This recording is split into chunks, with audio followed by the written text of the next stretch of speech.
आणि प्रजासत्ताक दिनाच्या पूर्वसंध्येला सरकारनं पद्म पुरस्कारांची घोषणा केली आहे।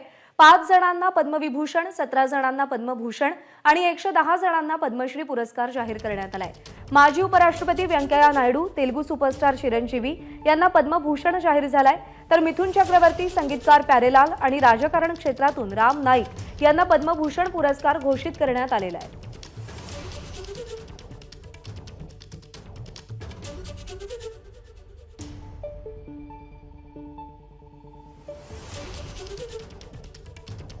तर मल्लखांब प्रशिक्षक उदय विश्वनाथ देशपांडे यांना पद्मश्री पुरस्कार जाहीर करण्यात आलाय। उदय देशपांडे हे आंतरराष्ट्रीय मल्लखांब प्रशिक्षक आहेत। 50 देशातील 5000हून अधिक लोकांना त्यांनी मल्लखांबाचं प्रशिक्षण दिलंय।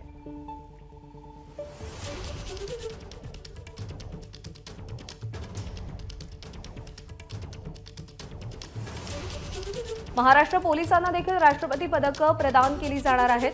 उदय देशपांडे हे आंतरराष्ट्रीय ख्यातीचे मल्लखांब प्रशिक्षक आहेत। 50 देशातील 5000हून अधिक लोकांना त्यांनी मल्लखांबाचं प्रशिक्षण दिलंय। त्यांना पद्मश्री पुरस्कारानं गौरवान्वित केलं जाणार आहे।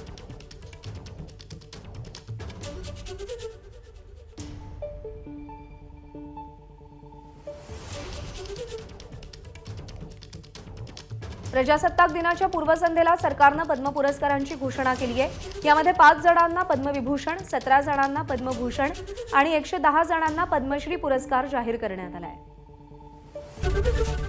एबीपी माझा, उघडा डोळे बघा नीट।